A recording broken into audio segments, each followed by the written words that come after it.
अच्छा तो next step वही है जिसके लिए ये सारा हम काम कर रहे हैं कि हमें अपने कोर्सेज ऑफ स्टडी को सर्च करना है यूनिएसएस के डेटाबेस में।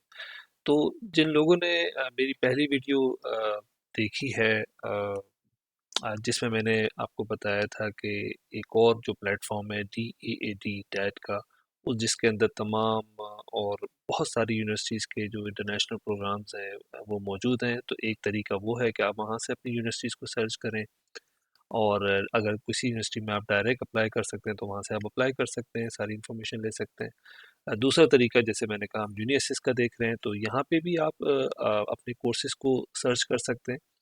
तो अब इसके अंदर देखिए क्या क्या ऑप्शन है। एक तो सेमेस्टर का ऑप्शन है, तो यहाँ पे बाय डिफ़ॉल्ट समर सेमेस्टर 2024 दिया हुआ है। आप फॉर एग्ज़ाम्पल, क्योंकि जो नियरेस्ट अब समर है वो समर सेमेस्टर आने वाला है, तो इसलिए ये बाय डिफ़ॉल्ट ऑप्शन मौजूद था। लेकिन लेट्स से आप चाहते हैं कि नहीं, मेरे पास अब इतना टाइम नहीं है, मैं अब इस साल का जो विंटर सेमेस्टर है मैं उसके लिए अप्लाई करना चाहता हूँ, तो आप विंटर सेमेस्टर जो है सिलेक्ट कर लें। अच्छा, यूनिवर्सिटी अगर तो आपके कोई जहन में ऑलरेडी कोई यूनिवर्सिटी है जिसमें आपने अप्लाई करना है, तो या तो आप वही यूनिवर्सिटी सिलेक्ट कर लें, लेकिन बेहतर है आप आपने अगर पूरी लिस्ट ऑफ यूनिवर्सिटीज़ और तमाम कोर्सेज देखने हैं तो इसको खाली रखें, स्टेट भी खाली रखें। आई होप कि आपके लिए कोई स्पेसिफिक जगह में जाना ज़रूरी नहीं है, और अगर ऐसा है तो आप वो स्पेसिफिक स्टेट भी या प्रोविंस है जर्मनी का वो सिलेक्ट कर सकते हैं। टाइप ऑफ डिग्री अब ये आपके ऊपर है, आप बैचलर के लिए आना चाह रहे हैं तो बैचलर सेलेक्ट करें, अदरवाइज मास्टर सेलेक्ट कर लें। और इन तमाम कोर्सेज को ऑल रखें और बस सिंपली सर्च पे क्लिक करें। अच्छा, तो जो हमने सर्च किया है तो तकरीबन 179 प्रोग्राम सामने आए हैं जो कि मुख्तलिफ यूनिवर्सिटीज़ ऑफ़र कर रही हैं मास्टर्स के लिए। ये वो प्रोग्राम्स हैं जो विंटर सेमेस्टर 2024 में स्टार्ट होंगे। तो अब आपने इसको गो थ्रू करना है, आपने देखना है कि कौन सा ऐसा प्रोग्राम है जो आप जिसमें आप एडमिशन लेना चाहते हैं या अप्लाई करना चाहते हैं, अ, जो कि आपके बैकग्राउंड जो आपने पहले स्टडी किया है उससे रिलेटेड है। तो जो भी ऐसा प्रोग्राम है आपने उसको सिंपली यहाँ सिलेक्ट कर लेना है। अच्छा, सिलेक्शन से पहले जैसे ही आपके सामने ये लिस्ट आएगी तो एक चीज़ जो आप नोट करेंगे वो ये है कि मुख्तलिफ प्रोग्राम्स के सामने एडमिशन टाइप लिखा हुआ है। एडमिशन टाइप या तो आपको नज़र आएगा NC फ्राई या आपको नज़र आएगा ऑट्स NC। तो बेसिकली इसमें क्या फ़र्क है? ये क्वेश्चन आपको आ सकता है कि क्या मैं NC फ्राई प्रोग्राम सेलेक्ट करूं या ऑट्स NC सेलेक्ट करूं।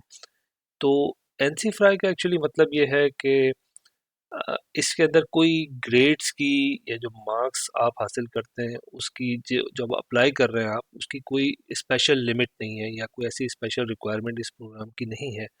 यानी अगर फॉर एग्जांपल ये प्रोग्राम है बायोमेडिकल इंजीनियरिंग, इसके लिए जो भी रिक्वायरमेंट है जिस डिग्री की, यानी जो भी सर्टिफिकेट लेके आपने इस प्रोग्राम में आना है, जिसके लिए जो कि बेसिक रिक्वायरमेंट है एप्लीकेशन की इस यूनिवर्सिटी में या इस प्रोग्राम के लिए, आपके पास बस वो डिग्री होनी चाहिए, तो आप इस प्रोग्राम में अप्लाई कर देंगे। लेकिन कोई एक स्पेसिफिक ग्रेड्स की, स्पेसिफिक जीपीए की रिक्वायरमेंट नहीं है कि आपके जीपीए इस पर्टिकुलर नंबर से बेहतर होने चाहिए, वरना आपके आप अप्लाई ही नहीं कर सकते। इस किस्म की कोई रिक्वायरमेंट नहीं है।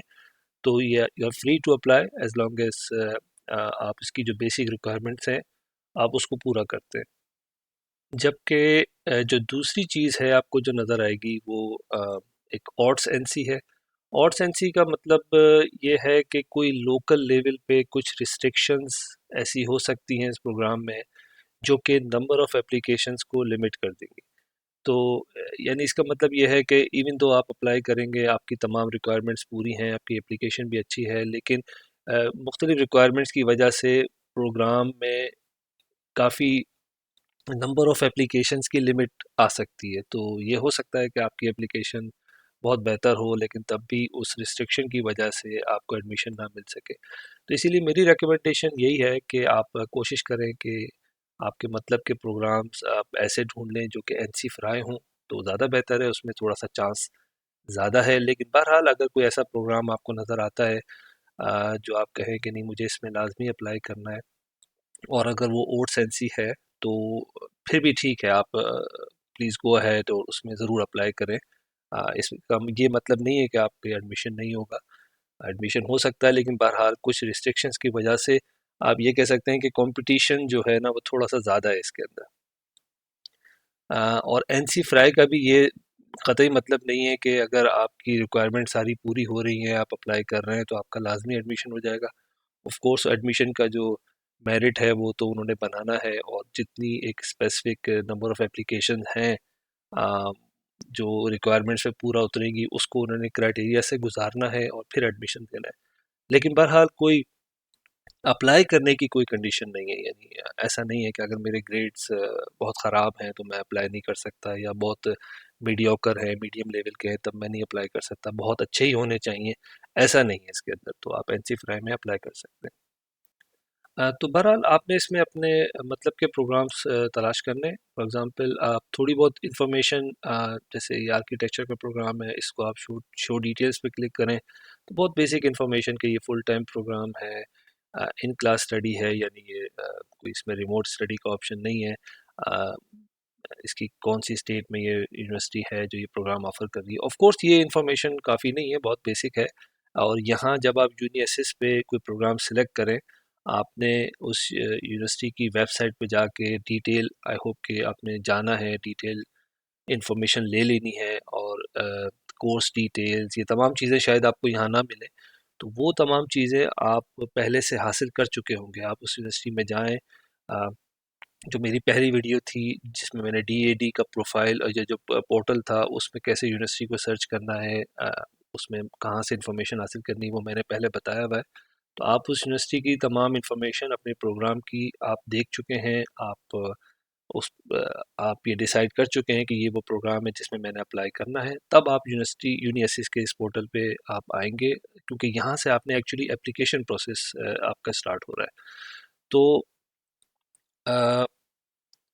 फॉर एग्ज़ाम्पल अगर आपको लगता है कि ये प्रोग्राम मैंने सेलेक्ट करना है, इसमें अप्लाई करना है, तो आपने सिंपली यहाँ सेलेक्ट क्लिक कर देना है।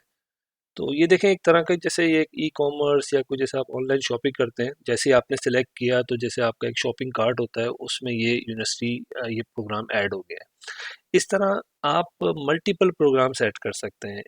एक आपने अप्लाई करना है एक यूनिवर्सिटी में, दो में, तीन में, चार में, जितनी यूनिवर्सिटीज़ में आपने अप्लाई करना है उन तमाम को आप सिलेक्ट करें सिंपली, और अपने यहाँ इस कार्ड के अंदर ऐड करते जाएं। तो एक मैंने वो प्रोग्राम सिलेक्ट कर लिया। फॉर एग्ज़ाम्पल मैं अगर एक ये बायोमेडिकल इंजीनियरिंग है, इसको सिलेक्ट कर लेता हूँ। अच्छा, बाज़ दफ़ा आप जब सिलेक्ट करते हैं तो इस किस्म का ये बॉक्स सामने आता है जिसमें लिखा होता है कि ये आपने पहला सेमेस्टर या थर्ड सेमेस्टर, असल में कुछ यूनिवर्सिटीज़ हैं ये ऑफ़र करती हैं कि आप डायरेक्ट कोई सेकंड सेमेस्टर या थर्ड सेमेस्टर में एडमिशन ले सकें। ये जब होता है, जैसे फॉर एग्जांपल आप ऑलरेडी जर्मनी में हैं, किसी यूनिवर्सिटी में आप पढ़ रहे हैं और आप अपनी यूनिवर्सिटी को चेंज करना चाहते हैं, और आप किसी और यूनिवर्सिटी में सिमिलर प्रोग्राम के अंदर आप जाना चाहते हैं, और ये ऑप्शन आपके पास है कि क्रेडिट ट्रांसफ़र आपका हो जाए। ज़ाहिर है अगर आप पहली यूनिवर्सिटी में 2 सेमेस्टर्स पढ़ चुके हैं तो आप चाहेंगे कि दूसरी यूनिवर्सिटी में मैं थर्ड सेमेस्टर से स्टार्ट करूं। तो बाज़ यूनिवर्सिटीज़ ये ऑप्शन देती हैं, तो जैसे अगर आप डायरेक्ट थर्ड सेमेस्टर में अप्लाई करना चाहते हैं तो आप यहाँ थर्ड सेमेस्टर सेलेक्ट कर लें। लेकिन अदरवाइज़ आप अगर पहली बार इस यूनिवर्सिटी में अप्लाई कर रहे हैं तो आपने यहाँ सिंपली फर्स्ट सेमेस्टर चूज़ करके ऐड टू सिलेक्शन कर देना है। तो ये आप देखें 2 यूनिवर्सिटीज़ ऐड हो गई हैं। इसके अलावा आप यहाँ सर्च क्राइटेरिया में फ़र्दर इस इतनी बड़ी लिस्ट को ऑफ कोर्स आपने फ़िल्टर आउट करना है। आपने अपने मतलब का जो प्रोग्राम सर्च करना है उसका सर्च क्राइटेरिया देना है, उसका स्पेसिफिक कीवर्ड आप यहाँ डाल सकते हैं। फॉर एग्ज़ाम्पल मैं इंफॉर्मेशन टेक्नोलॉजी अगर मेरी फ़ील्ड है तो मैं यहाँ इंफॉर्मेशन लिखता हूँ, तो आप देखें ये इंफॉर्मेशन रिलेटेड तमाम प्रोग्राम्स जो है फ़िल्टर आउट हो गए।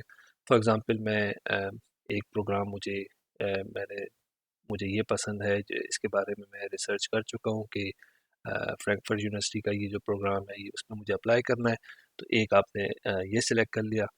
इसके अलावा लेट्स से मैं एक और सिलेक्ट करना चाहता हूँ कोई भी, मैं मीडिया यहाँ डाल देता हूँ, मैं मीडिया से रिलेटेड मीडिया स्टडीज़ का एक प्रोग्राम है, ये और सेंसी है। इसका फॉर एग्जांपल ये एक प्रोग्राम है, ये एनसी फ्राई है। तो आपने यहाँ से कुछ सेलेक्ट करना है, या कोई भी आप कोई नेचुरल साइंसेस का, फिज़िक्स का कोई प्रोग्राम्स आप सिलेक्ट करना चाहते हैं, फॉर एग्जाम्पल एक मैं ये सिलेक्ट कर लेता हूँ। तो बहरहाल ये आपके ऊपर डिपेंड करेगा, ये आपका काम है, आपने यूनिवर्सिटीज़ को सिलेक्ट करना है, सर्च करना है, आपने फ़िल्टर आउट करनी है। जैसे मेरी पहली वीडियो ज़रूर देखें कि कैसे आपने सिलेक्शन करनी है यूनिवर्सिटीज़ की। उसके बाद आपने इस पोर्टल पे आना है और अपनी जो सिलेक्टेड यूनिवर्सिटीज़ हैं उसको आपने यहाँ पे इस पोर्टल के थ्रू सिलेक्ट कर लेना है। अपने एक आप इसको कह सकते हैं शॉपिंग कार्ट, इसके अंदर आपने चारों यूनिवर्सिटीज़ को ऐड कर दिया। अब हम जाते हैं अपने अगले स्टेप की तरफ। तो दोस्तों इस पार्ट में आपने देखा कि वो तमाम यूनिवर्सिटीज़ या प्रोग्राम जिसमें आप अप्लाई करना चाहते हैं वो किस तरह आप इस पोर्टल पे यूनिवर्सिटीज़ के आप सर्च करेंगे। इसमें आपने कुछ और एन सी ऑट, एन सी और एन सी फ्राई की कुछ टर्मिनोलॉजीज़ जो कि जो भी इस पोर्टल पे जाता है उसको ये टर्मिनोलॉजी ज़रूर नज़र आती हैं और थोड़ा सा इसमें हमेशा कन्फ्यूजन हो जाती है। तो इसके बारे में आपने समझा और आपने देखा कि किस तरह जो आपके सिलेक्टेड प्रोग्राम है उसको आपने सिलेक्ट करके अपने प्रोफाइल के अंदर ऐड कर देना। अब इस वीडियो के जो नेक्स्ट पार्ट है इसमें हम देखेंगे कि फाइनली हमने हर प्रोग्राम के लिए एप्लीकेशन को कैसे फाइन ट्यून करना है। इसमें फर्दर क्वेश्चंस होंगे जो उसको आपको आंसर करना है, फिल आउट करना है और फाइनली एप्लीकेशन आप सेंड करेंगे। तो over to the next part, see you.